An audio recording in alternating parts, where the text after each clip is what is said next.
யாழ்ப்பாண பல்கலைக்கழக ஊழியர் சங்கத்தினால் இன்றைய தினம் கவனஈர்ப்பு போராட்டம் ஒன்று முன்னெடுக்கப்பட்டது. பல்வேறு கோரிக்கைகளை வலியுறுத்தி இன்று நண்பகல் 12 மணியளவில் யாழ்ப்பாண பல்கலைக்கழக பிரதான நுழைவாயில் முன்பாக ஒன்று கூடிய பல்கலைக்கழக ஊழியர்கள் குறித்த போராட்டத்தில் ஈடுபட்டனர்.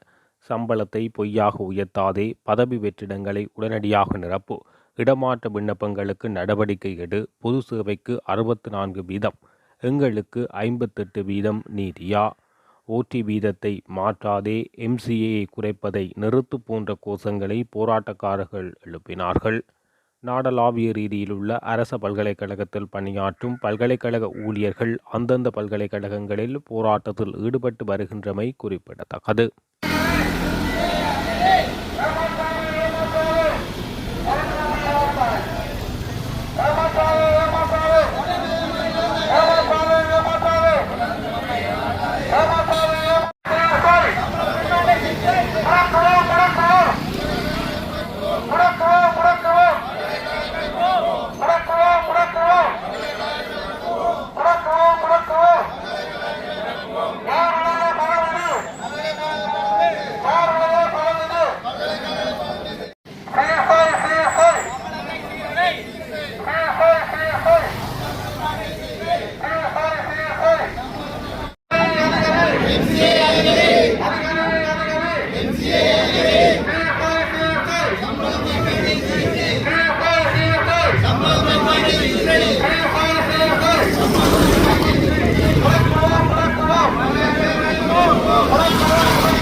போராடுவோம் போராடுவோம்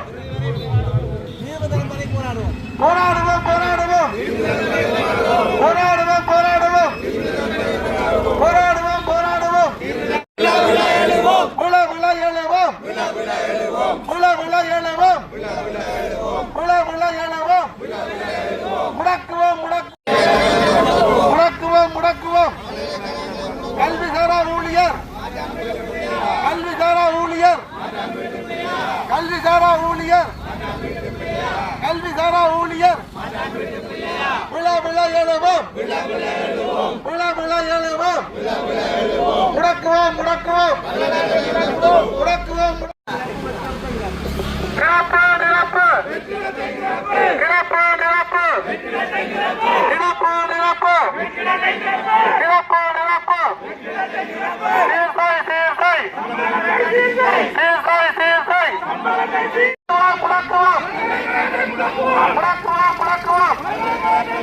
அதிகாரி அதிகாரி அதிகாரி அதிகாரி அதிகாரி அதிகாரி விழா விழா எழுவோம் விழா விழா எழுவோம் விளக்கம் கமலமும் யாழ்ப்பாணமும் விளக்கம் கமலமும் யாழ்ப்பாணமும் விளக்கம் கமலமும் யாழ்ப்பாணமும் விளக்கம் கமலமும்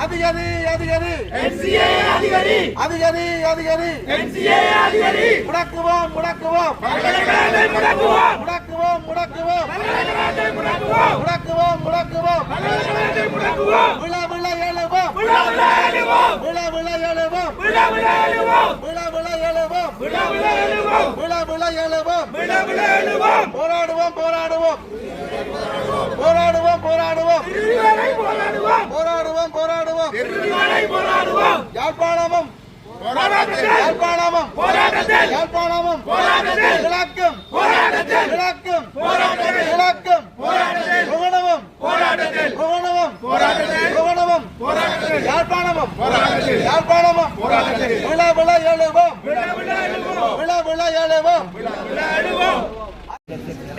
தலைவர் யாழ்ப்பாண பல்கலைக்கழக ஊழியர் சங்கம். நாங்கள் இந்த போராட்டத்தை இன்று ஒரு ஆரம்ப கட்டத்தில் எமது பிரச்சனைகளை மக்களுக்கு தெரியப்படுத்துவதற்காக ஒரு கவனஈர்ப்பு போராட்டமாக இதை ஆரம்பித்துள்ளோம். இன்று அனைத்து பல்கலைக்கழகங்களிலும் இதே வேளையில் இந்த கவனஈர்ப்பு போராட்டம் நடந்தேறிய வண்ணம் இருக்கின்றது. நாங்கள் கடந்த காலங்களில் மக்களுக்கு தெரியும், கடந்த காலங்களில் 75 நாள் தொடர்ச்சியான வேலைநிறுத்தத்தில் இருந்த போதிலும் கூட எமது கோரிக்கைகள், அதாவது எங்களுடைய சம்பள முரண்பாடுக்கான கோரிக்கைகள் எல்லா அரசுகளினாலும் ஏற்றுக்கொள்ளப்பட்டு திரைசேரிகளினால் ஏற்றுக்கொள்ளப்பட்டு எமக்கு கவலைக்குரிய விடயம் என்னவென்று சொன்னால், இன்றைய ஜனாதிபதியும் இன்றைய பிரதம மந்திரியும் அன்றைய தினம் அதாவது அனைத்து பல்கலைக்கழக கல்விசாரா ஊழியர்களுக்கு பாதிப்பு ஏற்படுவதாக பாராளுமன்றத்தில் எமக்காக கதைத்துள்ளார்கள்.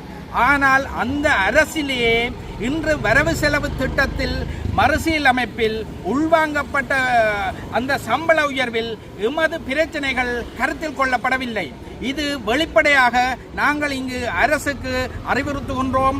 எமது பிரத்யேகமான பல்கலைக்கழகங்கள் பிரத்யேகமான ஒரு சேவை, அந்த சேவைக்குரிய சகல கொடுப்பனவுகளும் சரியான முறையில் உள்வாங்கப்பட்டு இந்த சம்பள அதிகரிப்பு செய்யப்பட்டிருக்க வேண்டும். இருந்த போதிலும் அந்த சம்பள அதிகரிப்பில் எமது கோரிக்கைகள் எதுவும் கடந்த காலத்தில் நாங்கள் முன்வைக்கப்பட்ட எந்த கோரிக்கைகளும் உள்வாங்கப்படாமல் செய்திருப்பது எமக்கு மிகவும் பெரிய அதிருப்தியை ஏற்படுத்தியிருக்கிறது. இந்த அரசு வெறுமனே ஒரு சிறிய சம்பள உயர்வை அனைத்து தரப்பினருக்கும் கொடுப்பதன் மூலம் தமது அரசியல் லாபத்தை பெற்றுக்கொள்வதாகவே நாங்கள் கருத வேண்டியுள்ளது. இங்கு முக்கியமாக எமது பல்கலைக்கழகங்களில் 9% MCA கொடுப்பனவு எமது கொடுப்பனவு நிறுத்தப்பட்டுள்ளது. மேலதிகமாக 20% வழங்கப்பட்ட எமது ஸ்பெஷல் அலவுன்ஸ் ஒன்று நிறுத்தப்பட்டுள்ளது. அதுக்கு மேலதிகமாக எமக்கும் பொது நிர்வாக சேவைக்கும் இடையில் உள்ள அந்த வித்தியாசம், கடந்த காலங்களில் நாங்கள் 107 என்று நாங்கள் பிரசுரப்படுத்திய அந்த வித்தியாசம் இந்த அரசு இன்னும் குறைத்து எம்மை பொது நிர்வாக சேவையுடன் இணைக்கும் செயற்பாட்டில் ஈடுபட்டுள்ளது. பொது நிர்வாக சேவையுடன் இணைக்கும் பொழுது பொது நிர்வாக சேவையில் இருக்கிற எந்த வரப்பிரசாதங்களையும் பெற்றுக்கொள்ளாத நாங்கள் இந்த உடன்பாட்டிற்கு எப்படி முன்வர முடியும்? இது அடுத்தது என்னவென்று சொன்னால், அரசு ஒரு கையால் கொடுத்து மறுகையால் பறிக்கும் விதத்தில் எமது மேலதிக நேர கொடுப்பனவை 1.5% இருந்த மேலதிக நேர கொடுப்பனவை 1% குறைத்துள்ளது. இது மிகவும் பாரதூரமான ஒரு முறைப்பாடாகவே நாங்கள் செய்திருக்கின்றோம். கடந்த வெள்ளிக்கிழமை எமது முதலமைச்சரும் எமது உயர்கல்வி அமைச்சருமான ஹரணி ஜெயசூரியவுடன் பேச்சுவார்த்தை மேற்கொண்டு அவர் எமது பிரச்சனைகளை ஏற்றுக்கொண்ட ரீதியிலும் திரைசேரியுடனேயே இந்த பேச்சுவார்த்தைகளை தொடர்ந்து எமக்கான தீர்வை பெற்றுத்தருவதாக கூறியிருந்த போதிலும் கடந்த காலங்களில் திரைசேரி எமக்கு நிறைய ஏமாற்று வேலைகளை செய்திருக்கின்றது. அந்த திரைசேரிக்குரிய அதிகாரிகள் எந்த மாற்றமுமே இல்லாமல் இப்பொழுதும் அவர்களே அங்கே இருக்கும் பொழுது எமது நம்பிக்கை இன்னும் குறைவடைந்து செல்கின்றது. இதனாலேயே நாங்கள் இந்த கவனஈர்ப்பு போராட்டத்தை மேற்கொள்கின்றோம். எமக்கு கொடுக்கப்படும் அந்த கொடுப்பனவுகள், எமக்கு இழைக்கப்பட்ட அநீதிக்கான தீர்வை திரைசேரியூடாக பெற்றுத்தர வேண்டியது முதலமைச்சருடையதும் உயர்கல்வி அமைச்சருடையதும் ஜனாதிபதி உடையனதும் கடமை என்பதை நாங்கள் இந்த இடத்திலே வலியுறுத்த விரும்புகின்றோம். நன்றி.